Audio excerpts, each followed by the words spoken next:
Ready ગયા છો તો મજા આવશે। તો આજે આપણે વિજ્ઞાન ધોરણ 5 માં આહારના ઘટકો તો પાઠમાં આપણે કે આહાર આપણે કેમાંથી લઈએ છીએ, મુખ્ય ખોરાક શું છે એ આપણે જોયું પ્રકરણ 1 માં। તો હવે આપણે કે આહારના ઘટકો એટલે કે કયા કયા ખાદ્ય પદાર્થોને આપણે લઈએ છીએ તો કે કોમ્બિનેશન ઓફ ફૂડ। તો પ્રકરણ 1 માં આપણે એવા ખાદ્ય પદાર્થોની યાદી બનાવી હતી કે જેને આપણે ખાઈએ છીએ, એટલે કે આપણે શું શું ખાઈએ છીએ, એટલે કે ખોરાક ખાઈએ છીએ એની બરાબર। ભારતમાં વિવિધ ભાગોમાં ખાવામાં આવતું ખાદ્ય પદાર્થ વિશે પણ આપણે ઓળખાણ મેળવી હતી અને તથા તેના નકશામાં પણ અંકિત કર્યો હતો। તો હવે ખોરાકમાં આપણે શું ખાઈએ કે રોટલી છે, દાળ છે, ભાત છે, રીંગણાનું શાક હોય છે। આ ઉપરાંત શું કે દાળ, ભાત, સાંભર તથા ભીંડા પણ હોઈ શકે। તેમાંથી વિશેષ અન્ય ભોજનમાં પણ ઇડલી, માછલી તથા શાકભાજી પણ હોઈ શકે। એટલે કે વિવિધ ભાગમાં વિવિધ બીજા જગ્યાએ બધા અલગ અલગ ખાઈ શકતા હોય। કોઈ ખારી ભાત ખાતા હોય, કોઈ કઢી ખીચડી ખાતા હોય, તો અલગ અલગ ક્ષેત્રમાં અલગ અલગ વિભાગમાં ભોજનની અલગ અલગ હોઈ શકે બરાબર। મીટ, મછલી જે ખાતા હોય એ પણ ખાઈ શકતા હોય। પ્રવૃત્તિ સામાન્ય રીતે આપણા આહારમાં અનાજની બનેલી ઓછામાં ઓછી એક વસ્તુ તો હોય જ છે બરાબર। તો આપણે તો ગુજરાતીમાં રોજ રોટલી એટલે કે ચપાતી તો હોય જ છે, દાળ ભાત અને શાક હોય, પણ બીજી પણ ખાદ્ય પદાર્થોની હોઈ શકે છે કે દાળ છે અથવા માંસની કોઈ વાનગીઓ તથા શાકભાજી પણ હોઈ શકે। તેમાં દહીં, છાશ તથા અથાણું પણ સામેલ થઈ શકે। તો આપણે છાશ ખાઈએ છીએ, દહીં ખાઈએ છીએ, અથાણું ખાઈએ છીએ। વિવિધ ક્ષેત્રોના આહારમાં કેટલા ઉદાહરણ કોષ્ટક 2.1 માં આપવામાં આવેલા છે। પ્રકરણ 1 માં દર્શાવેલી પ્રવૃત્તિ 2 તમે દર્શાવેલમાં શું થાય કે ખોરાકની પસંદ કરી અને યાદીમાં કેટલાક અન્ય ખોરાક ઉમેર તથા કોષ્ટક 2.1 માં મુજબ યાદી બનાવો।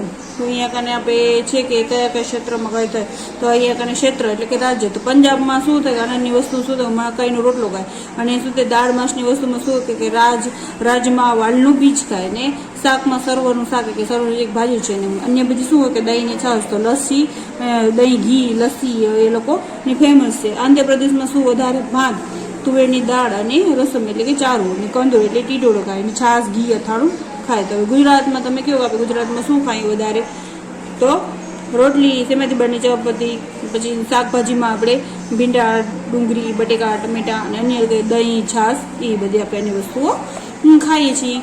તો ક્યારેક આપણે આપણા ભોજનમાં વિવિધ પ્રકારના ખોરાક લઈ શકતા નથી, એટલે વિવિધ એટલે કે અલગ અલગ બરાબર, કે જ્યારે આપણે પ્રવાસે નીકળ્યા ત્યારે આપણે તે જ ખાઈએ છીએ જે રસ્તામાં ઉપલબ્ધ હોય। એટલે એવું નથી કે હજે આપણે રોજ એ રીતે કે આપણે પ્રવાસ ગયા કે બહાર ગયા કોઈના ઘરે ગયા તો આપણે રોજ જે ઘરે ખાતા હોય એ જ આપણે ખાવા ના મળે। ધારો કે આપણે પ્રવાસમાં ગયા તો આપણે જે રોજ ઘરે ખાતા હોય ના મળે, કેમ કે જે રસ્તામાં ઉપલબ્ધ કે જે રસ્તામાં છે એ જ આપણે ખાવું પડે।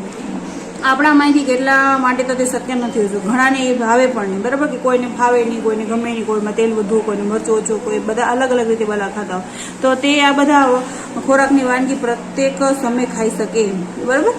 હવે આહારમાં વિવિધ ખાદ્ય પદાર્થોના આ પ્રકારના વર્ગીકરણ કોઈ કારણ હોવું જોઈએ। શું તમે માનો છો કે આપણા શરીરને વિશિષ્ટ ઉદ્દેશ્ય માટે વિવિધ પ્રકારના ભોજનની આવશ્યકતા હોય છે? તો તમે એવું માનો કે આપણે અલગ અલગ સમય અલગ અલગ જગ્યાએ આપણે જરૂર મુજબ આપણે આહારનું ભોજન લેવું જોઈએ એટલે આવશ્યકતા હોય। તો વિવિધ પ્રકારના ખાદ્ય પદાર્થમાંથી શું હોય છે? તો what do different food and intention consume. તો આપણે જાણીએ છીએ કે દરેક ખોરાકની વાનગીઓ એક અથવા વધારે પ્રકારની સામગ્રી એટલે ઘટોની બનેલી છે કે જે આપણને વનસ્પતિ અથવા પ્રાણીમાંથી મળે છે। તો અલગ અલગ વાનગીઓ લોકો કોઈ આપણે વનસ્પતિમાંથી મળે છે તો કોઈ પ્રાણીઓમાંથી મળે છે બરાબર। તો હવે આગળ આપણે જોઈએ કે આપણા આહારમાં શરીર માટે જરૂરી કેટલાક આવશ્યક ઘટકો હોય છે કે આપણે શું જરૂર હોય છે, પોષક દ્રવ્યો ને કહે છે બરાબર। તો આપણે શરીરમાં કહીએ કે પોષક દ્રવ્યો, તો આપણા શરીર માટે જરૂરી કેટલાક આવશ્યક ઘટકો હોય છે જેને પોષક દ્રવ્યો કહે છે। આપણા શરીરમાં મુખ્ય પોષક દ્રવ્યો શું કે કાર્બોદિત, પ્રોટીન, ચરબી, વિટામિન તથા ખનિજ ક્ષારો હોય છે। આ ઉપરાંત આહારમાં આપણે પાચક રેખાઓ તથા પાણી પણ સામેલ થાય છે। તો આપણે પાણી વગર પણ ના રહી શકીએ બરાબર। પાછળ રેશાઓ એટલે કે રેશાવાળા શાક રેખા છે જેની આપણે શરીરની આવશ્યકતા હોય છે। હવે શું બધા ખાદ્ય પદાર્થ આ બધા પોષક દ્રવ્યો ધરાવે છે? તો આપણે બધું જે ખાઈએ એમાં બધીમાં આપણે શાક ખાઈએ છીએ, રોટલી ખાઈએ છીએ, એમાં બધા એટલે કે બધા પોષક દ્રવ્યો શું હોય?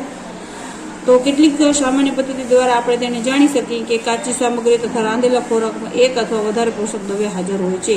અને કાર્બોદિક પ્રોટીન તથા ચરબીના પરીક્ષણ અન્ય પોષક દ્રવ્યોમાં પરીક્ષણની સરખામણીમાં સરળ બની છે. તો ચાલો આપણે આ પરીક્ષણ કરીએ. તો તારણ કોષ્ટક 2.2 નોંધો લેવાની. તો આમાં કોષ્ટક પાછળના પેજમાં આપેલું છે 2.2, એને આપણે પછી જોશું નિયમિત પરીક્ષણ કરીને. અહીંયા આપેલું છે પાના નંબર 10 એ પછી આપણે નિરીક્ષણ કરશું. બરાબર. આ પરીક્ષણ કરવા માટે તમને શું કરવું પડશે? પરીક્ષણ કરવા માટે આપણે શું કરવું પડશે? તો કે આયોડિન, કોપર સલ્ફેટ તથા કોસ્ટિક સોડા દ્રવ્યોની જરૂર પડે છે. તો જે આપણે ખાવાનું કહીએ ને એ તેમને કેટલીક ટેસ્ટ ટ્યુબ એટલે કે કસનળી તથા ડોપરની જરૂર પડશે. તો તમે આ ચિત્રમાં દીધેલું છે કે આવી રીતની કસનળી હોય બાળકોને પીવડાવવા માટે આવી આવે છે ડ્રોપર જોઈ, એ આપણે જરૂર પડશે તો આપણે ટેસ્ટ કરવા માટે. બરાબર. તો આ પરીક્ષણ રાંધેલા ખોરાક તથા કાચી સામગ્રી જે કરો એ કાચી સામગ્રી એટલે કે જે કાચા ફળ ફ્રૂટ છે એના ઉપર, ને રાંધેલો ખોરાક કે આપણે જે રાંધીએ છીએ કે દાળ છે, ભાત છે, રોટલી છે વગેરે, બરાબર, એના ઉપર આપણે કરી શકીએ. આ પરીક્ષણથી મળેલ તારણના કોષ્ટક 2.2 લખી શકો છો. એટલે આનાથી આપણે તારણ કરી એમાં અલગ બધા 2.2 નામ આપેલા છે કે દૂધ છે, મગફળી છે, બરાબર, ચોખાનો લોટ છે રાંધેલો. તો એનાથી પરીક્ષણ કરીને તમે એમાં લખી શકો છો કે આપણે એમાં કેટલા હાજર સ્ટોચ છે, પ્રોટીન છે અને ચરબી છે. બરાબર. તો એનું પરીક્ષણ તમારું અન્ય હાજર ખાદ્ય પર કરી શકો છો. આ પરીક્ષણ સાવધાનીપૂર્વક કરો તથા કોઈ પણ રસાયણ ખાવાનો અથવા ચાખવાનો પ્રયાસ કરશો નહીં. તો કોઈ પણ તમે એને ચાખીને નહીં જુઓ કે હાલો કેવો લાગે છે, તો એવો આપણે કોઈ પ્રયોગનો પોતા ઉપર કરવાનો નથી, અનાજ ઉપર કરવાનો છે. જો જરૂરી દ્રાવણ તૈયાર સ્વરૂપ ન હોય તો તમે તમારા શિક્ષક અને અહીં દર્શાવેલા મુજબ તૈયાર કરી શકો છો. તો જે આપણે પ્રવૃત્તિ શાળાઓમાં કરવાની છે. બરાબર. ચાલો વિવિધ ખાદ્ય પદાર્થનું પરીક્ષણ કરી જોઈએ તેમાં કાર્બોદિત હાજર છે કે નહીં.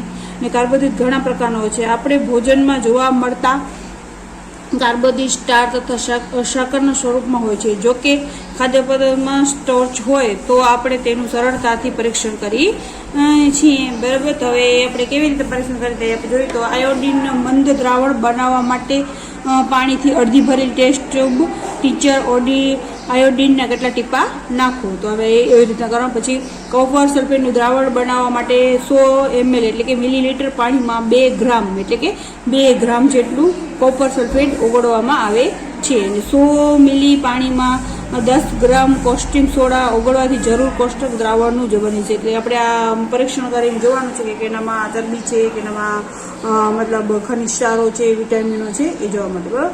તો હવે આગળની આપણે પ્રવૃત્તિ 2 આગળના પાઠમાં જોશું. Okay friends, bye bye.